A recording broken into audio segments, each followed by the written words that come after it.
you're looking. Okay, yeah, it seems to be working fine. So we'll just do it like that. That's fine. Okay. Okay. Perfect.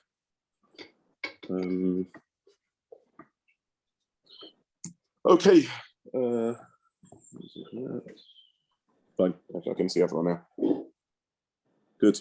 Apologies for the continued technical problems. Okay, so we have quite a bit of hard work ahead of us, and also I was asked to try and take people a little bit more through the actual work of how we get to the results, and engage a little bit more in learning some of the Mepharshim together that I've signposted to. So I'll try and do that also. So the Gemara says really two things. Elu Avos Melachos, the end of the Mishnah. If we look at the Mishnah, end of Ein Gimel on Aleph, the Mishnah says Elu Avos Melachos. These are the Avos Melachos, or in the Girsa of Rashi and Tosfos, Hari Elu Avos Melachos. These are the Avos Melachos. Ask the Gemara, why do you need that in the Mishnah? Lafukim mid Rabbi Lezer, Hamachayv al Toldot b'makom av. To exclude Rabbi Lezer, who said you're chayv for a Toldot b'makom av. Then the Mishnah says chosa achas, that these are 39. At the end of the Mishnah, it again mentions who these 39. That there are 39 melachos, that there are bowing chosa achas. Ask the Gemara, what's that for? Lafuke mid Rabbi Yehuda, to exclude Rabbi Yehuda, who counts 2 further melachos. For the purposes of our discussion today, we don't need to go into the details of those other melachos. So in brief, just to summarize, the conclusion of the Mishnah has two unnecessary aspects to it. The first unnecessary aspect is it uses the word Hari Elu, or the word Elu, which is a miyut, these, and seems to be excluding something. And the second unnecessary element of it is it gives a number, which again seems unnecessary. It's listed in the 39 melachos, so just count the 39 melachos. On that, the Gemara says this is to exclude 2 things. Number one is to tell you that you're only chayiv for you're not chayiv for Toldot b'makom av, and the second thing is to tell you that only these 39 are melachos, no others. Now, when you look through all the Mepharshim together, the following questions emerge. Question, and I'm saying these out of order actually with the way the Rishonim asked the questions, just in order of how instinctive I found the questions. Question number one is, why do you need the count of 39 at the end to exclude any additional melachos? In other words, to exclude the view of Rabbi Yehuda that there's an additional 2 melachos over here. Surely it's enough that they're not listed. On that, Tosfos answered, because you would have thought that there's unlisted melachos which are less chashuv, and therefore they're not listed, but are nonetheless melachos. So that's one area that we need to think about a little bit. Why do you need any extra diukim in the language of the Mishnah? The Mishnah lists 39, so that means that there are no other melachos. And Tosfos says either we would have thought the Mishnah missed some out, or missed out less chashuv ones, whatever it may be. But that was one question that we had. A second question is, the Gemara says that the reason for this numbering and the reason for the Hari Elu is to exclude these 2 aspects. If we look back at our Mishnah at the beginning of Ein Gimel at the beginning of the Mishnah on Ein Gimel Aleph, the Mishnah already there says Avos Melachos Habayim Chas Achas. There are 39 Avos Melachos. So basically, the structure of the Mishnah is it begins by saying there are 39 Avos Melachos. It then lists the Avos Melachos, and then it concludes with these are the Avos Melachos. So the Gemara at the beginning of the Sugya on Ein Gimel Amud Beis, at the top of Ein Gimel Amud Beis, asks, why do we need the opening? This is a list of 39 melachos, just do the count yourself. And the Gemara here at the end of its analysis of the Mishnah asks, why do we need the closing? These are, and why do we need the closing 39 melachos? And it gives 2 answers to those 2 questions.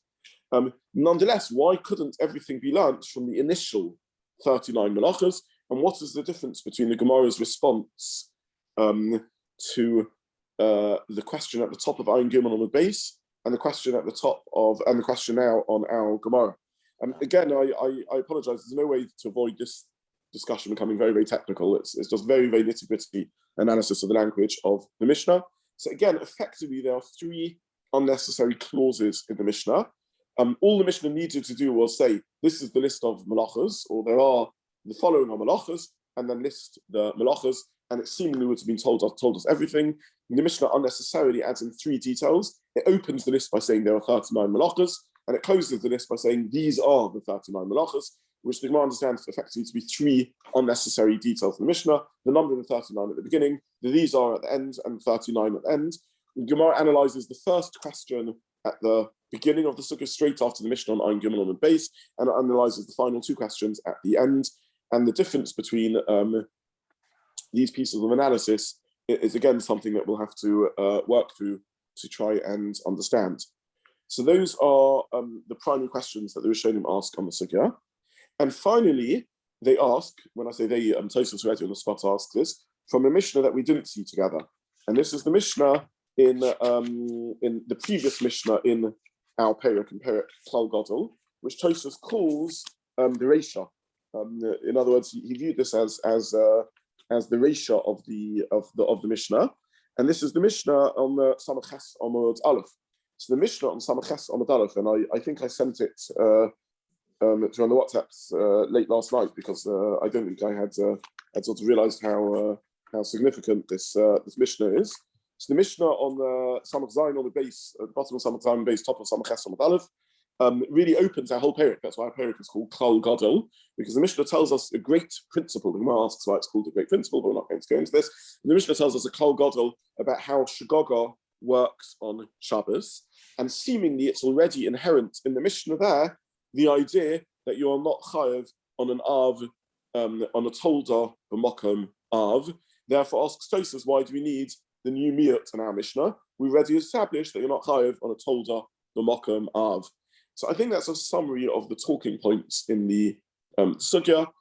Why do we need, our Gemara asks why we need these extra phrases. The Gemara says it's to exclude the idea that they're more malachas, or to exclude the idea that you could be chayav on Toldot b'makom av. And the Rishonim and the Achronim, by the time they finish analysing all of this, want to know how there's anything extra in that than what's already inherent in the first clause, where the Mishnah gives a numbering, why you need the numbering at all, why it's not inherent in the concept of a count, and how this is different to the Mishnah at the beginning of the Perek, which already tells us this concept of Shogeg on Shabbos and the relationship between an Av and a Toldot. So that's the project that we're embarking on. And again, I have to apologize, there's a lot of sort of crunching of data here that we're going to have to get through if we're to do this as thoroughly as we need to. So I think let's start with Tosfos, just because Tosfos is on the daf, and let's have a look at the Mishnah in Klal Gadol, the Mishnah at the beginning of the Perek. So I think if I put on the WhatsApp group, I was going to focus on that today. I'll do warn everyone. Okay. So the Mishnah says Klal Gadol on the Shabbos. They said a great principle in Shabbos. I have to tell you again that there's several daf of analysis of this Mishnah in the Gemara, and when we focus on the Melachos, I chose to miss this out because it's truly very, very complicated. The whole concept of what mistakes mean in Halacha and what a mistake is and what it means not to be aware of something. It's very interesting. We don't spend a lot of time thinking about mistakes, but mistakes are very interesting things. There can be mistakes where you genuinely don't know something, and there can be mistakes where you know something, but you're not conscious of it at this moment in time. And it really gets us into thinking halachically about what awareness is and what consciousness is and what it means to make mistakes and what it means not to know things and what it means to hold mutually inconsistent things in your head. All of us human beings are phenomenal. We're able to hold mutually inconsistent things in our heads. We're able to have all the information we need to work something out and to be able to work it out, and yet not to consciously have worked it out and therefore know the answer to the question. It's a fascinating part of it. Let me just give you a very, very trivial example. If I ask you what's 127 times 466, I assume everyone in the room and on Zoom is able to work that out. So there's no inherent possibility. We have the tools to work it out. We know all the information, yet we're not conscious at this moment in time of what the answer is. So it's fascinating. So what does it mean not to be conscious of something, even though in our minds we have all the information that we need? So this is a series of about 4 daf in the beginning, 3 daf at the beginning of Klal Gadol around the concept of Shogeg and mistake. In many ways, Shogeg is more fascinating than Masechet. Masechet is nice and simple. You decide not to keep Halacha. Shogeg is what's interesting. And then there's a whole Gemara in Krisos also that deals with the concept of Shogeg. This is the sugya that deals with the famous idea of a tinuk shenishba, someone who's completely oblivious to their Jewishness and how that should be viewed. I simply say this is an elaborate way of saying that these are very, very deep waters that we're stepping into. But for now, let's just try and learn the Mishnah on a basic level. Now, the background to the Chiddush of the Mishnah is, number one, there are two sorts of mistakes you can make. A mistake about an unawareness that today is Shabbos, and an unawareness that even though I know today is Shabbos, I'm unaware that this is Osa on Shabbos. So these are conceptually the two sorts of shogeg that you can have around Shabbos, number one. Number two, we would have thought that any shogeg around Melacha on Shabbos is a simple shogeg. The Pasuk says, "Lo sasik Melacha," don't do a Melacha, and therefore any mistake I make around Hilchos Shabbos is simply a mistake around this prohibition of doing a Melacha. If, for example, I make a shogeg about the halachas of shogeg around non-kosher things are a little different. If I make a shogeg around eating pork, there are no several shogegers around if I eat bacon and I eat ham and I eat cured ham and I've run out of examples of different forms of things. This is all one shogeg of eating this non-kosher animal. It's interesting in Shabbos that there's several shogegers in this. At the end of the day, the Pasuk says, don't do Melacha. So all I'm doing is one shogeg, the shogeg of Melacha. So the Chiddush of Shabbos is that the Avos are significant enough categories of Melachos or names of Melachos that each one counts as its own shogeg. And that isn't obvious at all. In other words, seemingly, if I don't know something is also on Shabbos, I should have thought that the shogeg, the mistake I'm making, the unawareness I have, is Melacha. I didn't know that this is a Melacha. I didn't know that Melacha at all is prohibited. Nonetheless, the Halacha is not like that. Each Melacha is its own shem shogeg. So a shogeg around Choresh is different to a shogeg around Mavashel, and a shogeg around Mavashel is different to a shogeg around Boina. So each one is its own shogeg. And the Gemara learns this out from a series of droshes, which again I hope I printed. I think I printed in the original source sheets in a sugya in Shabbos Ayin Omid Aleph and Omid Beis Chayva Kol Melacha Omelacha, and the sugya starts. This is at the bottom, page 2 in source 7. Chiluk Melachas Minalon. Where do we get the concept of chiluk Melachas from? In other words, to know that each Melacha counts as its own shogeg itself is a chiddush, and that's the Gemara in Ayin Beis that learns us out from a series of droshes. Let's now have a look at the Mishnah in the beginning of Kal Gadol. Says the Mishnah. So this is source 6 that I shared last night via the WhatsApp. Kal Gadol Omri b'Shabbos. So if you forget Ikar Shabbos, the whole concept of Shabbos, that's one shogeg. Hayodea Ikar Shabbos, if one knows the Ikar Shabbos, then if you do many melachos on many Shabbos, you're chayav for each Shabbos. Since you know there's a concept of Shabbos, you just know that today is Shabbos, therefore each week that passes, each Saturday that passes without you knowing that this is a Shabbos, is a separate shogeg. So we've had a shogeg about Ikar Shabbos, that's one sort of Shabbos. I just don't know the whole concept of Shabbos. So I've made one mistake. I just don't know the whole concept of Shabbos. Scenario number 2 is I know there's a concept of Shabbos. I just don't know that today is Shabbos. So each Shabbos that passes is a separate object, a separate unit of time about which I don't know that it's Shabbos, and therefore each Shabbos that passes is its own shogeg. So the question on the forgetting, not knowing the whole concept of Shabbat. Yes. It's strange that Rashi used, or the Gemara, the Mishnah used to face Shogeg, because you actually were never maybe in the position of Shogeg, as in forgetting, because you never knew it in the first place. Yes, I don't know the answer. It ties into the Gemara's discussion about a tinuk shenishma, someone who's completely oblivious to the whole of the Torah. It may be possible that someone who's completely oblivious to the whole Jewishness and the whole Torah. It may be such a person is one shogeg in the whole Torah, and therefore this is talking about an individual who's aware of Torah but unaware of, or forgot Shabbos. It may be shechach simply in this context just means someone who's unaware. It's not on their. It's not zikaron. It's not something at their forefront of their consciousness. Yeah, it may also mean something mystical like that. That there's a sort of a presumption of awareness of Shabbos for everyone, or intrinsic awareness, unless you forget because you just also away from your spiritual roots or something like that. Yeah. Okay. Is it possible? Yeah, sorry. It's a quick question. Is it possible if you don't know the concept of Shabbos at all, you're an onus, and therefore not chayav chatas? you never ever knew it. That's what I tried to allude to the Turkish Nishba scenario. It is everything is possible over here. What is Shogeg and what is honest? Yes. Yeah. Okay. Yeah, but for that one needs to learn again the whole Gemara. Yeah. Okay. Finally, the Gemara brings the scenario of Malachas, and this is what's crucial to our learning. Hayodea Shu Shabbos. Someone who knows that Shabbos, for also Malachas Haber, but Shabbos is Haber, and did many Malachas on many Shabboses. Chayiv al kol Av Malacha or Malachas. Chayiv on every Av Malacha and Malacha. So here we're not going to go into the issue of whether you're also Chayiv on every Shabbos or not. But the point of the Gemara is, you know Ikka Shabbos, you know that today is Shabbos, so your Shogeg isn't about the concept of Shabbos, your Shogeg isn't about that today is Shabbos, your Shogeg is not knowing the Malacha, in which case, each Malacha is its own Shogeg, and therefore you're Chayiv al kol Av Malacha or Malacha. And as I said, this is a Chiddush, which the Gemara learns out from Josh's on Daf Ayin, that each Malacha is considered an Av Malacha. The Chiddush of an Av Malacha is that each Av Malacha is considered its own entity, its own Shem Malacha, such that it has its own Shogeg. You could have thought this is all one big Shogeg of just doing the same Avera several times of doing Malacha, but no, each Av Malacha has its own status. Chayiv al kol Av Malacha Malacha. Then the Mishnah finishes off. If you do Malachas Haber, which are all me'ein Malacha achas, you're only Chayiv one chatos. Now, there's two ways to translate this closing phrase of the Mishnah.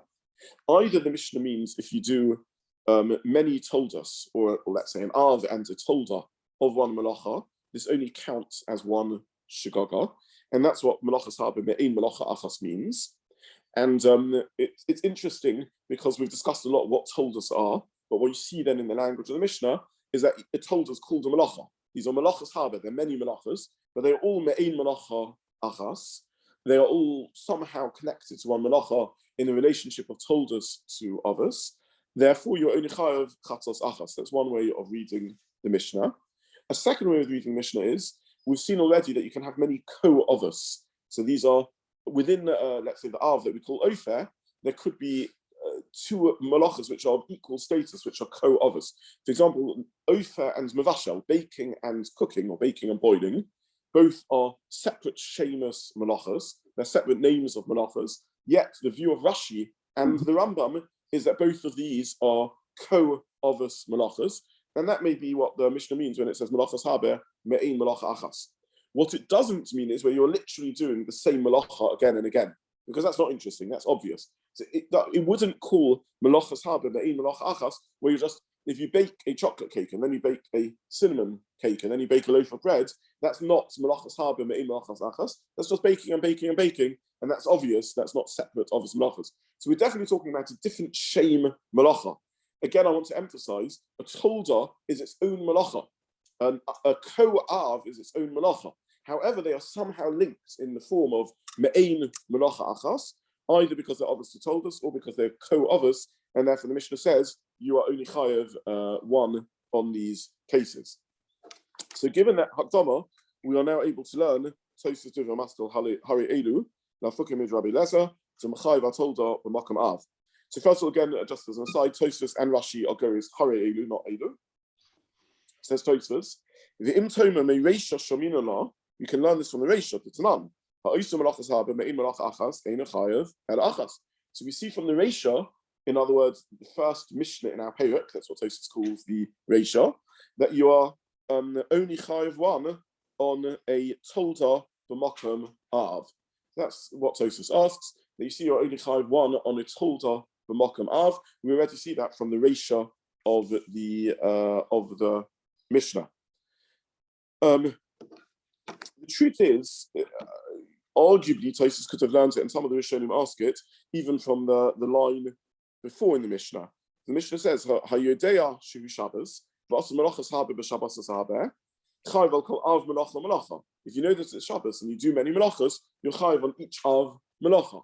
So already inherent in that is seemingly the idea that you're Chayav only on every Av Malacha and Av Malacha, but not on Toldos. But Tosfos asks it from the more explicit end of the Mishnah, which the Mishnah says explicitly that if you do several Toldos or an Av and a Toldos together, you're only Chayav Achas.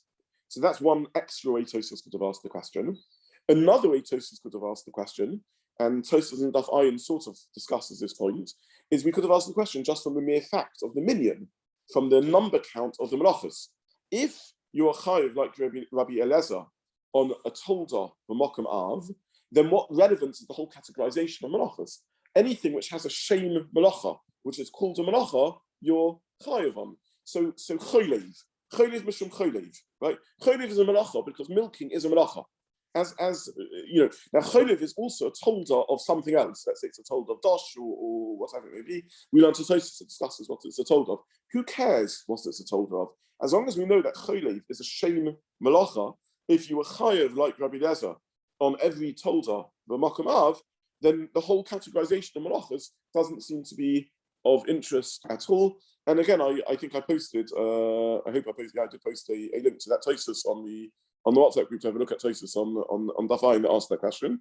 But for now, we're just learning our narrow Tosfos that asks the question: why do we need the minyan melachos of? Why do we need this diuk in the Mishnah when it can already be learned from the Reisha of the Mishnah, as we learned from the Mishnah at the beginning of Klal Gadol.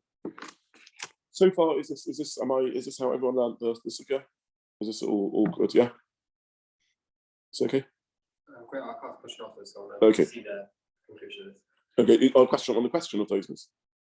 Yeah, but on the premise, I want to see. Okay, so answer Tosfos. Yeshiva-style to have amina.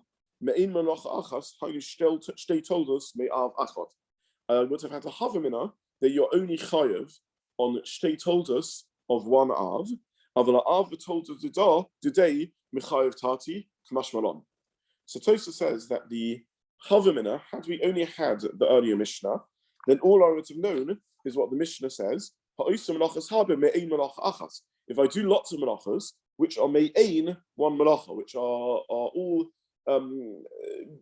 linked, presumably as co-Toldos of the Av melacha.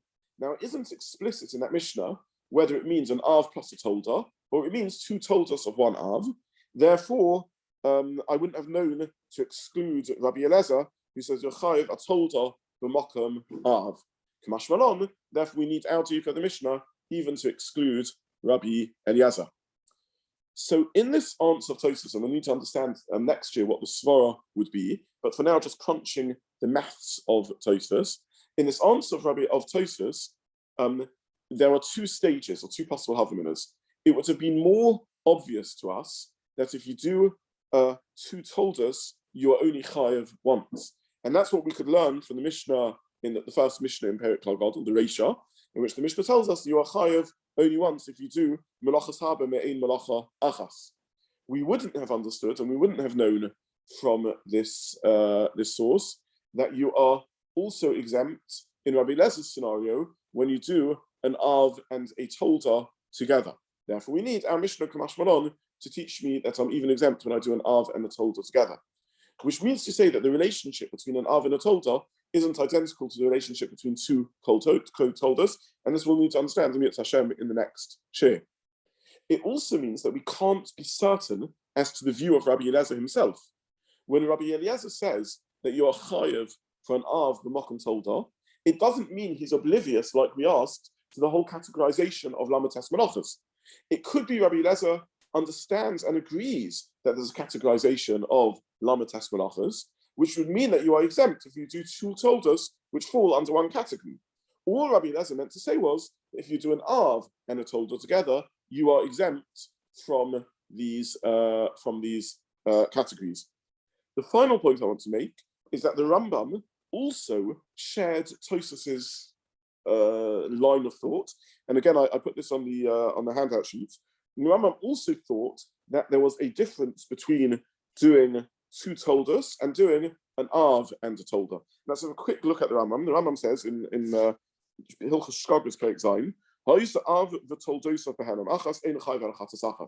if you do an Av and it's Toldos in one mistake, you're only chayav once. That's really the explicit Mishnah that we just learned at the beginning of Klal Gadol. Then the Rambam says, "Ve'ein sorach loma, but it's a Toldos haber shel Av echad." You don't have to say that if you do many Toldos of one Av that you're only chayav chatas achas. That means to say the Rambam thought it was more obvious that if you do several Toldos of one Av that you are pater, from if you do an Av and a Tolda. An Av and a Tolda, the Rambam says that's a chiddush you're only chayav once, but it's more obvious that if you do several Toldos of one Av that you're only chayav once. And as the Rambam is saying the same logic as Tosfos, that it's less of a chiddush to say you're exempt from an Av and a Tolda than two Toldas. The final point the Rambam says, if you did a Tolda of Av A and a Tolda of Av B, I think, it seems to me, says the Rambam, that you're chayav two chatos. And as it's not, even though it's obvious that if you do Av A and Av B, you're chayav twice. But if you do Tolda of Av A and Tolda of Av B, the Rambam thinks you're chayav two, but he's not 100% sure about it. So Mir Hashem will look at this on Tuesday and try and understand the Svaros, but for now, I hope that lays the groundwork of what we're going to be focusing on next year. It's up there. Sure. Oh, thank you. Thank you very much. Why are we talking about two others? First to